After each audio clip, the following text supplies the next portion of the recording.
How's it going, guys? Great. How are you? Doing well.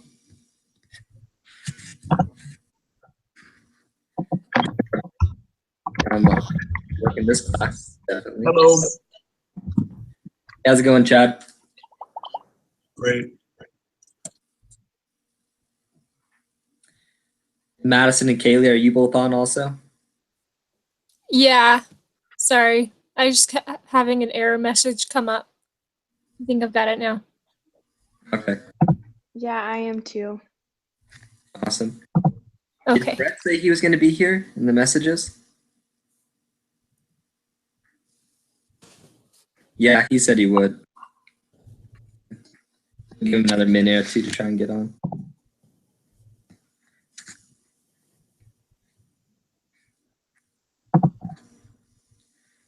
How did you guys all do on that last test? Oh, so. Yeah. I like the fact that she said that that was the hardest test of the semester. Right. Give me some hope. Yeah. I did okay on it. B, I think.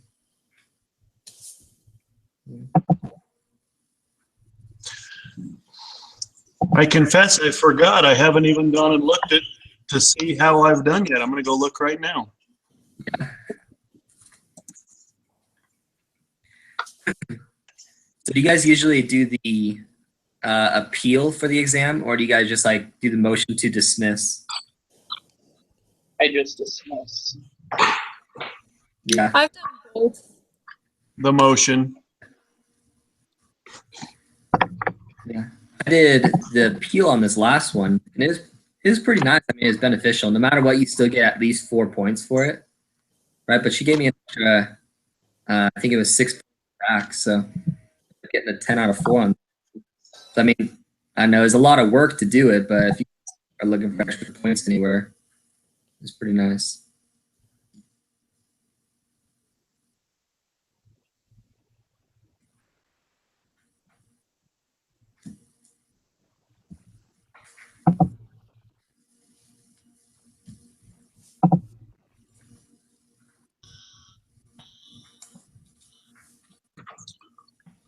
Looks like I did better on this one than I did on the last one, so that was good. That is good. That's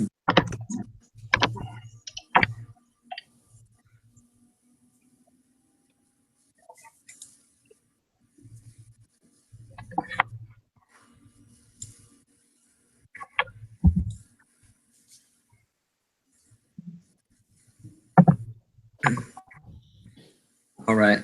So I guess we could just wait for, well, we'll just let Brett hop on when he gets here. Do we want to go around and kind of talk about our examples then? Everyone have? Yeah, that's good. Yeah. The instructions just said to come up with an example, either make one up or something from your reading or from your life that indicated some bias of some sort. Okay, so I can share mine first. Yeah, So one thing that I do, I'm in the bishopric currently in my ward. So every Sunday we have to do like the ecclesiastical endorsements. And I kind of talked about how I try my best to eliminate the bias that I might have towards certain members.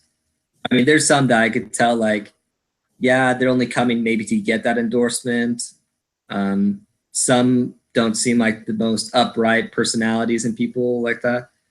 And I try and just take away my bias and just think of them like they're telling me exactly what they think of themselves, right? Are they worthy for this? Are they obeying this?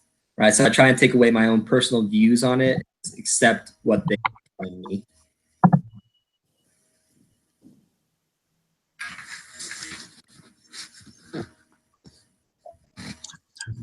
You know, the amazing thing about, as a side note, the amazing thing about those questions is that it puts all the personal responsibility on the individual.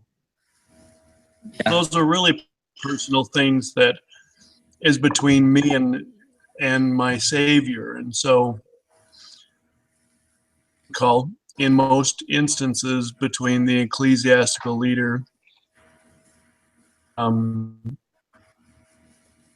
It's just questions, honestly, but those questions are really just between me and the Lord. Exactly. So Right. unless you get some clear indication or really your part is just to present the material Yeah. to you as, with them and the Lord. It's an interesting, I love those. Yeah. Right. You try your best not to judge, right? When people say like I ask them, "Are you worthy in attending the church?" And do you do that often? They're like, "Oh yeah." Right. When I have an attendance record that says they haven't been there for quite a while and stuff, right? You just try and say like, "Okay, if you feel you're worthy and you're doing good." Yeah. Yeah. Cool. All right, Chad, do you want to go next?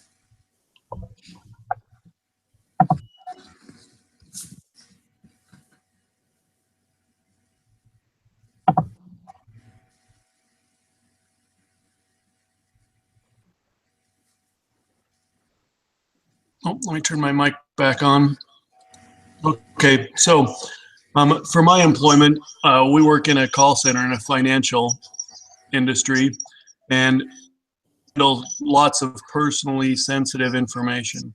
Now, because of that, the federal regulations prohibit lots of items from being in our place of work. And individuals adhere to those standards and follow the rules, and some don't. There is bias, and it's just develop with some of the supervisors, with some of the workers, and they turn a blind eye. Some of the workers that don't adhere to the rules of confidentiality, and sometimes those rules are enforced with individuals who are not good friends with supervisors. And so there's just a noticeable bias in the workplace because of that. Who has to follow the rules and who doesn't have to follow the rules. Right, that's interesting. Yeah, interesting how friendships and relationships can definitely sway you to do one way or look over something, right? It doesn't matter that much. Cool. All right, Matt, what do you have for us? With an employer, the employer feeling that you deserve a raise because of whatever reason, but you also feeling that you don't because somebody else is probably outperforming you or whatever, but you decide to agree with the employer and take the raise. I talked about that approval, that even though if you don't agree with it or whatever, that you still just kind of take it because it's their approval that you're really seeking instead of your own.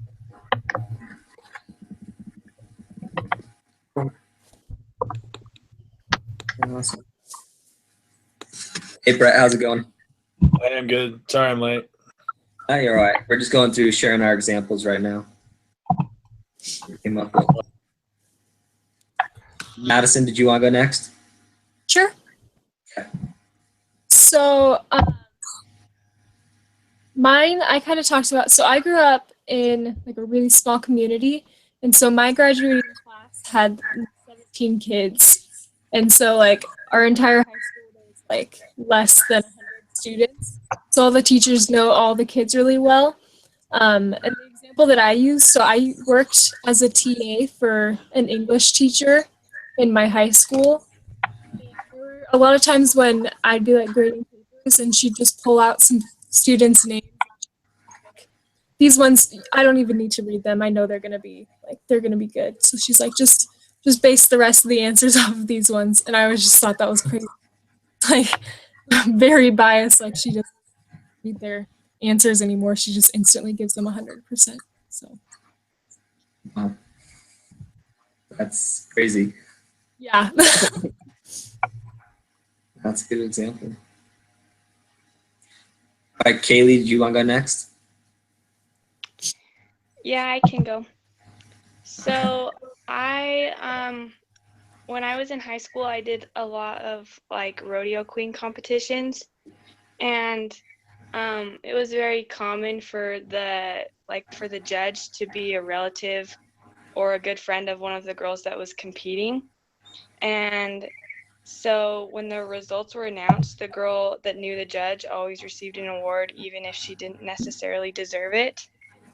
And that's just what I came up with, was the familiarity when the judge was okay with giving the girl she knew an award rather than the girl that deserved it.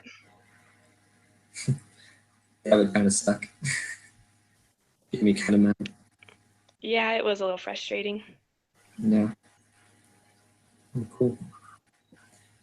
All right, Brett, what do you have for your example? So I coach basketball right now, Oh, cool.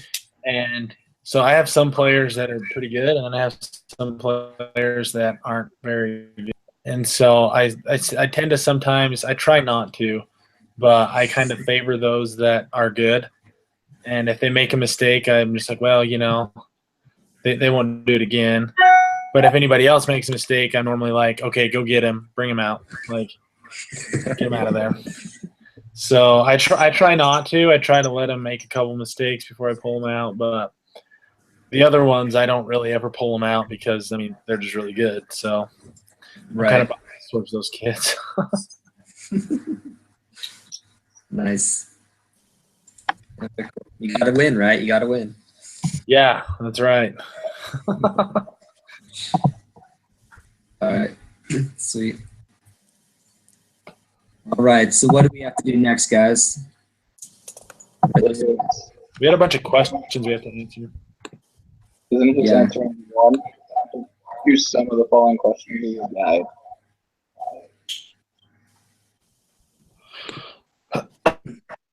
All right. So I got the questions in front of me. I can read over them if you want. So it says the title of this unit is Ethics, but according to this article you just read, at least in the case of auditors, teaching auditors about ethics will not have an impact on bias. The author suggests education that helps auditors understand the unconscious errors they make and the reasons why they make them. For business students and others who will not be auditors, what kind of education, if any, would help future business professionals? Okay, so what are we looking for? What are ways to avoid bias? One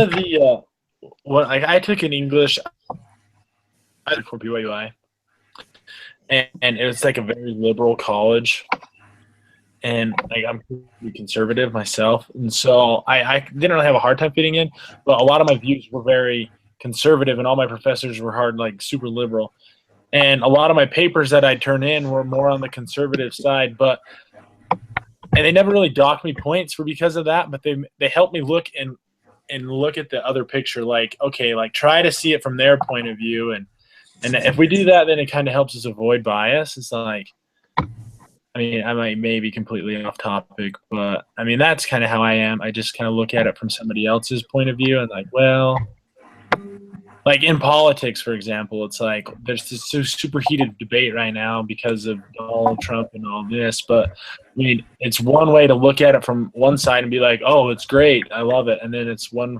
and we don't really see the other picture. But if we put ourselves in their shoes and be like, well, I kind of understand why they'd be upset, but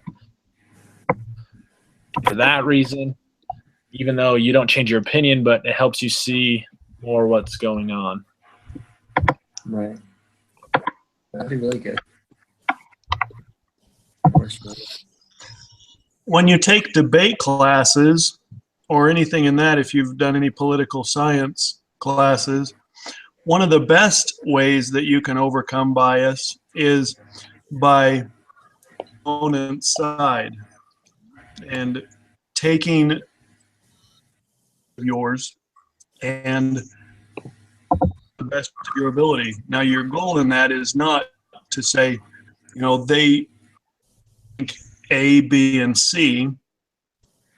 To that, this is why they're wrong, but just simply to say, okay, find out, see, why is that the best answer? Why do they feel that honestly? And leave my bias out of that. And even in today's political spectrum, that's sometimes hard to do, but it's really, really helpful because everybody has different backgrounds. I mean, different experiences that lead us towards our biases. People that think opposite of me don't experiences that I do. They had experiences that were completely different that shaped their views, their value system. And so being able to argue is a huge thing, not just understand so that you can, but to really understand they think that way. That's a really important thing to try to do. True. Yeah, cool. Thanks, Chad and Brett. Did anyone else want to say anything else, or should we just go to the next question? We can go to the next one. Okay. So it says the author suggests that the status quo, the universally accepted practice in the United States of how to audit firms are hired, paid, and work with the companies they audit result in bad audits. Do you agree? Why do you think that Congress passed the Sarbanes-Oxley Act? There weren't more radical reforms like the ones suggested by the authors? So the first one, how they're currently hired and stuff like that. In my opinion, it should change. I didn't like how in the article it said, I don't know too much about accounting firms, but I didn't like that these firms could just, or these companies will fire the auditors if they receive a bad audit, right? They just don't like it, so they'll just get a new company to do a better audit for them. I think they should be allowed to do that. Maybe just have like these auditing firms assigned to them. I don't know. Yeah. Yeah. I talked about like the familiarity, like they keep hiring the same ones because they know that they'll kind of do what they want them to do and show what they want them to show. So there's like, you know, you're not gonna like mess over your best friend's company, so you're gonna hire your best friend to audit you. So he doesn't show a bunch of stuff that shouldn't be there. Yeah. Anyone else have something else to say, or should we go to the next question?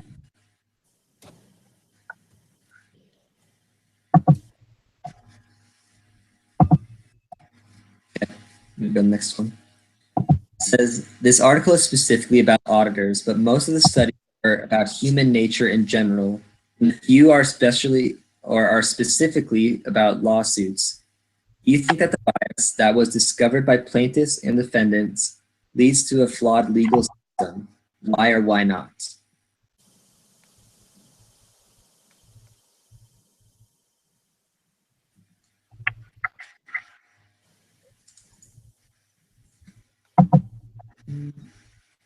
With this one, I do think a little bit, because you could have someone that has just a really good lawyer, really good at convincing people to see their way, right?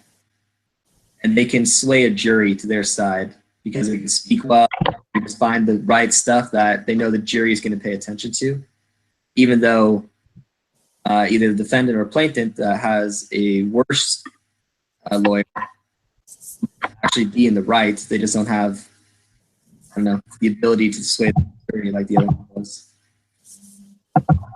Yeah, and obviously a lawyer is always going to try to make their client seem the best they can because, you know, no lawyer wants a track record for always losing their cases, so. True. The show Suits, I think it shows this really well about the corporate lawyers, and they're always trying to like mergers and all the business law stuff. But people tend to maybe back down from really good lawyers that they know always win, but also they're able to manipulate the facts. Like maybe it's not illegal, but it's really on that border of is this ethical or whatever, but it's not like it goes in the favor of the client. Obviously, but it's not exactly what the facts show. Right. Okay, so let's discuss this point. What are the advantages and disadvantages of a system where a lawyer is hired to advocate on behalf of her client?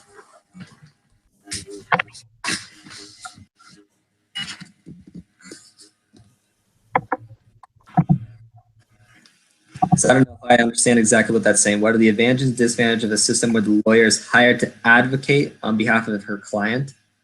What do you guys think that means, that part? Advocate on behalf of her client.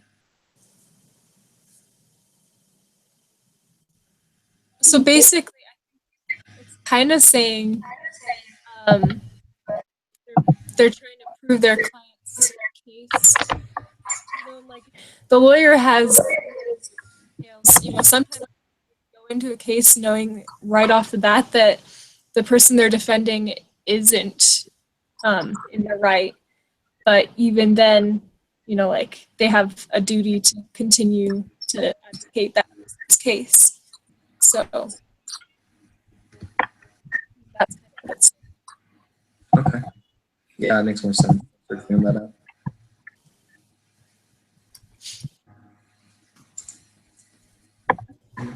Was there anything that someone wanted to talk about with that?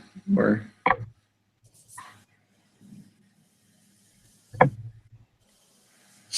I think the advantages of that is even though you may like you're supposed to lose the lawsuit or the settlement or whatever, you can still turn around and end up winning it because you hired your own lawyer instead of someone just being appointed to you. But like the disadvantage of that is you could hire a really terrible lawyer who maybe just pay you. okay. In a worse situation. Like you're supposed to win the lawsuit, but they end up losing it because they're a terrible lawyer. Right. All right, nice. Okay, next question.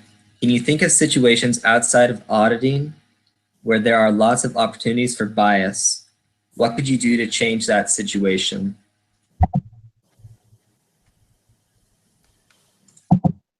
So when I was looking over that question, I'm a stats member.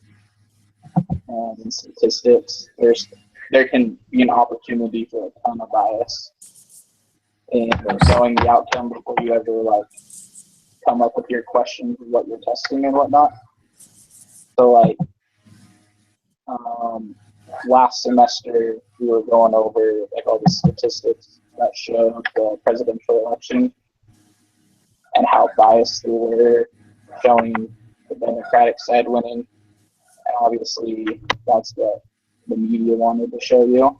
So there's a ton of bias there. But if you have people who maybe don't know and they just go collect the data and not really know what they do, not like really involved in it, I think that's a way to kind of eliminate the bias. You don't have somebody who's so engaged in it. Yeah, for sure. I know about that. I took a stats class and our teacher talked all about that. He's like, you could basically tell people whatever you want, right? He's like, you could just fudge the numbers a little bit and people will just go with it. Yeah, you You're can not going to manipulate. really fact check on it. Trust in the numbers. Just say this percent is this, right? And for the most part, people are like, oh, okay. Yeah, the funny part about that too is a lot of times you can give the same number and you just say it in a different way. And if people don't know how to analyze that number really doesn't mean anything to them. And so it's just like the way that you present it creates like an instant bias that completely changes the way that someone thinks about it because they just don't know better. For sure. Yeah. Like, if you know what you're talking about and everybody else you're talking to doesn't, you can manipulate them. You can show that you're super smart and everything like that's how you want it and not exactly how the people want it. Yeah. Very true. I think that it's the same way with the like auditing thing from the actual example though. Like there's so many ways because I'm actually an accounting major and there's so many ways to like classify different things and so like you can kind of use that you can use well, this could count as this type of thing. Like this should be a tax reduction, and this is like a charitable. Like there's so many like things that aren't really set of like what it counts as. So it's like because you're considered the expert in that, people just kind of take what you say sometimes rather than into what exactly they're just blindly agreeing with. All the loopholes. All right, cool. So this next one says, if you are an accounting major, what will you do about what you learned from reading this article? I'm not accounting. Did you say you are, Madison? Yeah. Anyone else accounting or just Madison? No, not me. I hate accounting. Yeah, I'm not accounting. I hate it too. No. I'm barely getting by my managerial accounting class. It drives me insane. Yeah. So I guess that's me. That's you. I guess I don't know, like it did like parts of the article I found like really interesting, and I was like, shoot, like I don't want to be that person that's just like unconsciously being by by biases without even realizing it. And then there were other parts where I was like, shoot, like they are really painting accountants in like a bad light. But yeah, I guess like they were saying, I don't think that you can ever completely get rid of your unconscious bias, because like no matter what, like I'm a person and I'm always going to have an opinion. But I think it's just like I think Chad was talking about like being able to look at the other side of things and seeing, like looking forward and like seeing that your bias could have ramifications in the future. And also seeing like these people, they may not like the fact that I'm telling them that they need to change things, but I'm, like this is what they need to hear because this is the truth. So I guess it's just like being aware and making a conscious effort during like everything you do. But yeah. Expensive. All right. Last question. Why do you think it's so difficult to overcome bias even when you know about it? We talked about this. Chad, you kind of went on about it. It's just from our past, right? We just naturally develop these biases over our lifetime. Just from our parents, our peers, past experiences, right? We'll take accounting, right? A lot of us are biased because we had an awful time in our accounting class, right? If my kid asked me, so what do you think of your accounting class? I'm going to be like, well, it's terrible, right? It sucked and everything, right? We just naturally develop these biases, right? And our kids will then, good chance, go into that accounting class thinking, oh, this is going to be the worst class in all my college career, right? Just because we teach them that. Then yeah, Madison's kids are going to love it, so. something like that. I think it goes back to what Brett said too, like coaches, they form bias because one kid may screw up a little bit more. And they're kind of like, in coaching terms, they're in the doghouse. So they're like, well, you just keep screwing up, but they never let them overcome it. And so, like, the kids who may not screw up as much, but may not be as good, get to play more. So, like, I don't know. I had a basketball coach who was my best friend's dad. And because he didn't like my parents, I didn't play as much. So I think if you're a coach, you get players who you don't know anything about and kind of separate. Yeah. Like take a step back from everything and taking nothing out of it, I think would be a great way to maybe overcome bias and anything. Yeah.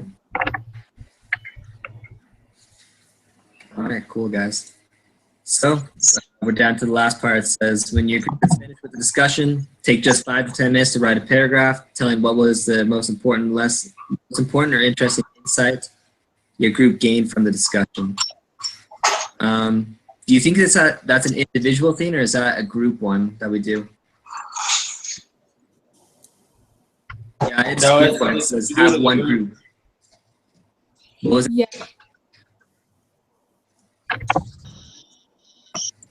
It is group. It does say there at the end. Have one group member submit the paragraph here. All right, then.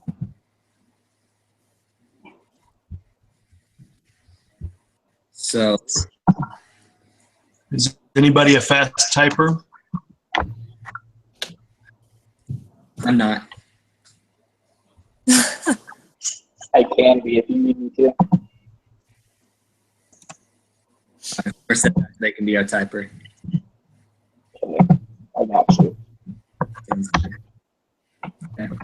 I think one of the things that the most important that we talked about was what Chad brought up, how our bias is developed over our lifetime, pretty much. Yeah, I agree.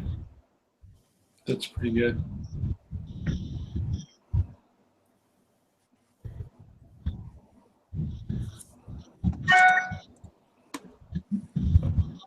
Pressure's on. We're all watching you type now. We're going to see any error that you might. That's fine.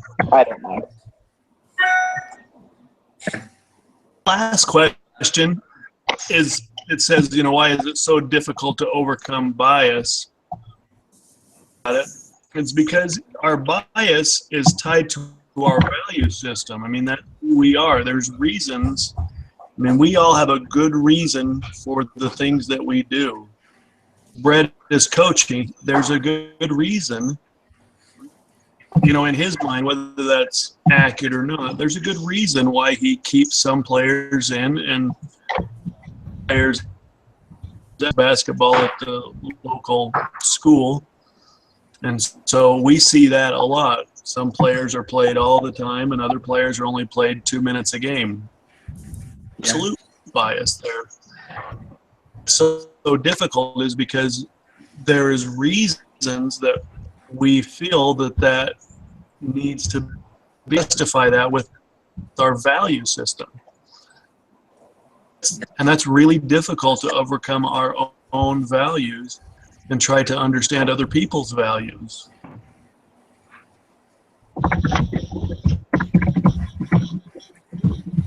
So do you guys think we can go as far to say that there is bias in just about everything, if not everything that we do?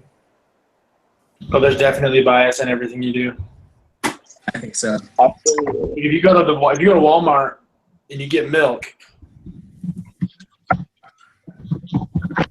our brand milk that's $1.78, or do you buy the Meadow Gold brand that's $3? Like, do you buy whole milk? Do you buy 2%? Why do you buy whole milk over 2%? Like, everything there's a bias. Yeah. If there wasn't, The only good. I don't feel like there would be those more expensive brands. Like they would just die out, Like obviously there's bias. True.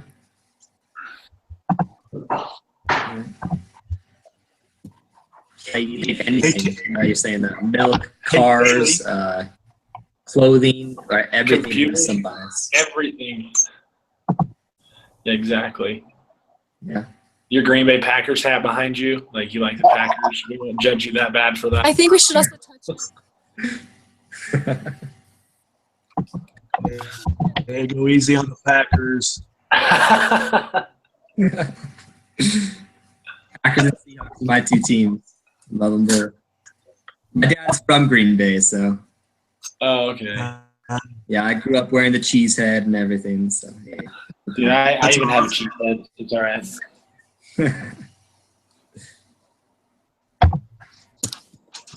All right. Anything else that was a main topic that we discussed? You guys think? I think if we also mention, Chad was talking about like in debate how it helps to like objectively look at something from like the opposite point of view. That's a good thing to mention. Yeah, for sure. I like that comment a lot. Who said that? Was that Brett, were you saying that? What'd I say? Putting yourself in someone else's like shoes in order Oh, to create the bias. Yeah, at the beginning, like my teacher, he would make us write papers, and they'd be like 6-page essays, and one of those pages had to be arguing for the other team. Like, well, I can see why they do it for this reason, and it really helps open your eyes to like not be. I don't want to say be so biased, because you're going to be biased in everything, like we said, but it helps you kind of get a bigger picture. Like, there's more out there than just what I see. Like. Yeah. For one of the class I had to read we had to read a book. It's called Leadership and Self-Deception. I don't know if you guys have had to read that or not, but it was very interesting. It talked all about that, right? How you have to put yourself in someone else's shoes and get outside of your own little box, right? And think of everyone else as an object, right? Just either helping you or impairing you from doing something. Yeah. You can see people as people.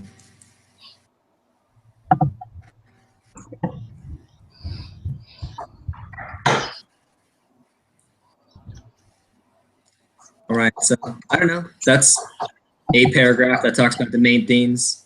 Did anyone else have anything else that they wanted to add to that really quick? Looks good. No. Looks fine. Amy, you still there? Yeah, I'm still here. So where did you rodeo? Which district did you rodeo in?